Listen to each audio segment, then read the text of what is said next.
Welcome to this fiery short second movement from Shostakovich's 8th String Quartet, one of the most brilliantly intense moments of classical music ever composed.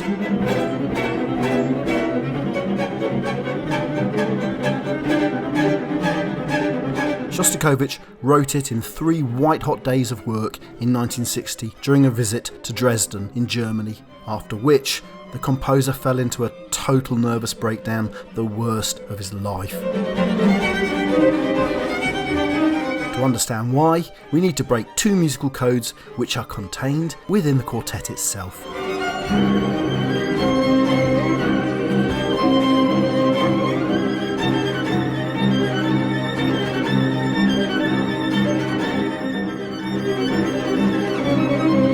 The first code we have to unlock is relatively easy. It comes a minute into the movement and is one of the standout moments.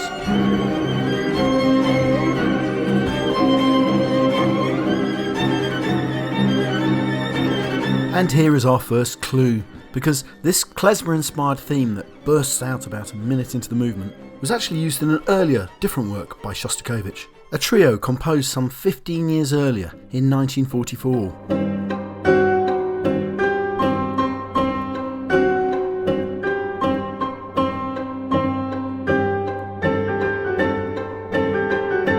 Shostakovich composed this earlier trio towards the end of World War II, as Nazism was finally on the back foot and Hitler's army had begun its long retreat back to Germany. However, as the Russian armies crossed Poland, terrible stories began to filter back home to Russia, stories of inconceivable atrocities. Places where Jews had been systematically collected and murdered. It's been speculated that Shostakovich wrote this Jewish theme to represent an actual dance of death. Reports sent back by Russian journalists described Jews forced to dance in front of the graves they had just dug for themselves before being shot.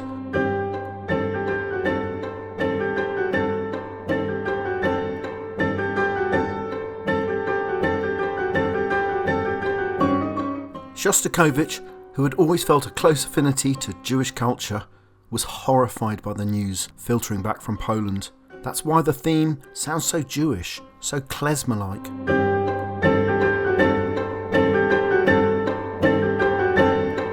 But hang on, it's 1960 when our quartet was composed. What's any of this got to do with the Second World War?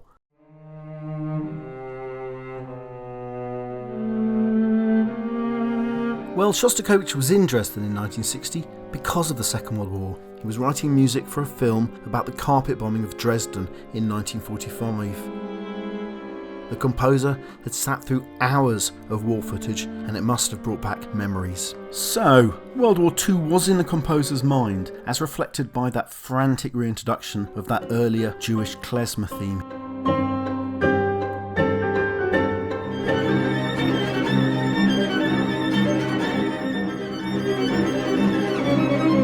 But wait, there's more. There's also something else in this quartet, a different code, a musical code.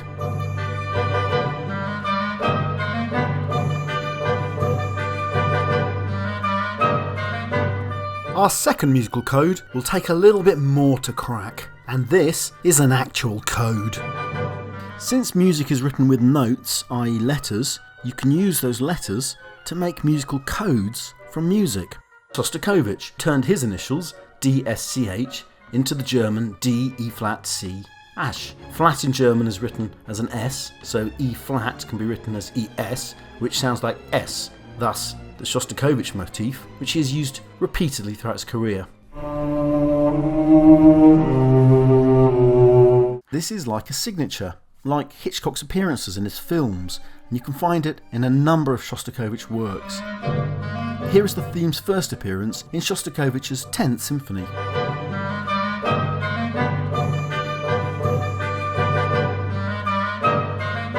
And here it is again, at the very start of the first movement of this quartet, where it gets some slow fugal treatment.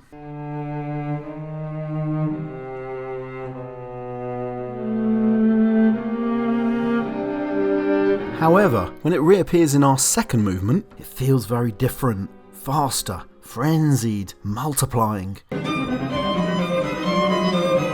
It starts low in the cellos, then watch how rapidly the theme flies through the strings.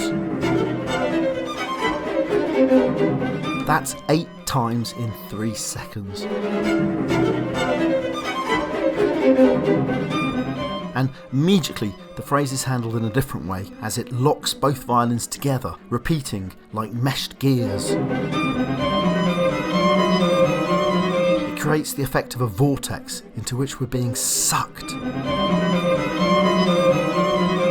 It's just amazing. I think it's worth repeating that section.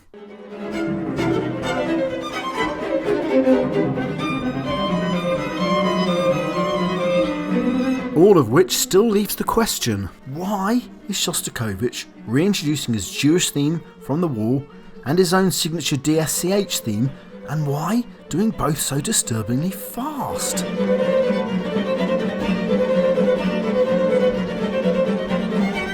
On the 29th of June 1960, a couple of weeks before Shostakovich travelled to Dresden and wrote his quartet, he telephoned Isaac Glickman, a musician and close personal friend. Shostakovich was distraught and begged Glickman to visit him immediately. Glickman came, shocked to see the composer collapse to his bed in a flood of tears. As Glickman later recalled, in answer to my questioning, he managed through tears to jerk out indistinctly, "They've been pursuing me for years, hunting me down." Never before had I seen Shostakovich in such a state of hysterical collapse. It took about an hour for him to recover enough composure to tell me what had recently been happening in Moscow. This isn't just a story of war, this is also one of politics. What had recently been happening in Moscow was Russian Premier Nikita Khrushchev's attempt to consolidate his regime. This is 1960, the former Soviet Union at the height of the Cold War. Stalin is gone, and Khrushchev now wants to heat up the post-Stalin thaw by getting more celebrated liberals to join the Communist Party. Considerable pressure was turned on Shostakovich to join. Shostakovich's allies were horrified by the prospect of him joining the Communist Party after all the years of struggle.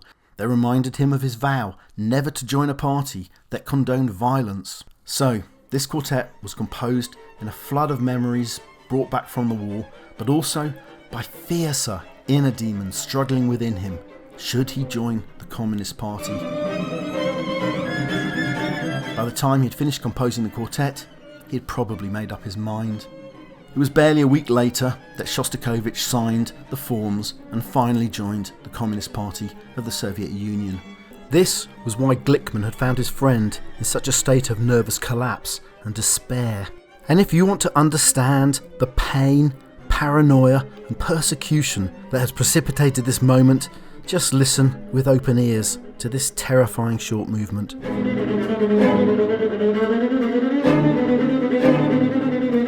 And even yet we haven't finished our decoding, because this string quartet bears a dedication. The quartet itself bears a single dedication written by Shostakovich to the memories of the victims of fascism and war. At one level, the quartet, and in particular this movement, is obviously about just that. The oral texture of the movement with its dizzying spin of its melodic line and the frenzied attack of bow on string, you hear violence.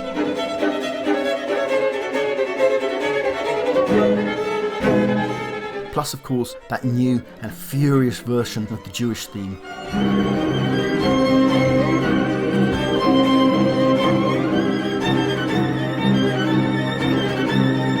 However, if you think about it, Shostakovich's dedication to the victims of fascism and the victims of war extends its reach beyond Dresden to the millions of Jews who died in the Second World War, or likewise for the millions of lost Russians, or even the millions of Germans who suffered under fascism and communism. Indeed, consider those victims of Dresden who suffered firstly under the Nazis, then from Allied bombing, and then from communism. There were many, many victims. Fascism and communism were far more similar than they seemed at the time. Hitler and Stalin both claimed to be modern prophets with ideologies sanctified by scientific truth, but Both Nazism and Stalinism turned out to be age-old tyrannies, appealing to the basest of human instincts and unleashing between them savagery that would result in the inconceivable deaths of so many millions. So there were many victims of fascism and war, one of whom, as we shall see in our final chapter, was Shostakovich himself. Shortly after returning from Dresden, Shostakovich wrote to Glickman about his new quartet. I started thinking that if someday I die, nobody's likely to write a work in memory, so I'd better write one myself. The title page could carry the dedication to the memory of the composer of this quartet. In many ways, this quartet is a form of autobiography, a memoriam to his own life. Rumours abound to this day that Shostakovich had planned to take his own life at this time, and when you really listen closely to this movement, it's not hard to hear why. Into this work, Shostakovich seems to pour all the scorn, fear and torment that had encapsulated his life. In doing so, he had ultimately fallen back on the only subject that had ever truly sustained his creative output, himself. Which brings us back to that DSCH theme and its brutal treatment in this quartet. A contemporary wrote of the DSCH theme in Shostakovich's 10th Symphony. The motive sounds strange and mechanical, lifeless but persistent, just as if the composer had seen himself as a puppet, a doll on a string, which is being arbitrarily manipulated in the merciless hands of the puppeteer. This is a super fast version of that feeling of being buffeted around frantically by the fates, out of control. This movement gives a terrifying portrait of being subject to frenzied forces beyond your control. Inevitably, after Shostakovich's death in 1975, the quartet was played at his funeral. After the funeral, his fellow composer, Khachaturian, recalled, Shostakovich hated being asked questions about his music, whether this or that theme represented something or had a particular meaning. When asked, "What did you say in this work?" he would answer, "I've said what I've said. Either you had it in you to understand it, or if not, it would be fruitless to try and explain it anyway." So, is this a memoriam for the Jewish deaths of the Holocaust? Or for the German victims of the Dresden bombing? For all the victims of war? In fact, for all victims of Stalinist repression? Or is this indeed a personal lament by Shostakovich? Is it autobiography, memoriam? Is it a musical suicide note? Or is it just a piece of music, a stunning piece of music that works without any attachment to any themes of historical or biographical significance? Well, it isn't just any one of those things. It can be all of them, and it can be all of them at the same time. Such is the beauty of Shostakovich, of classical music, and indeed of all great art.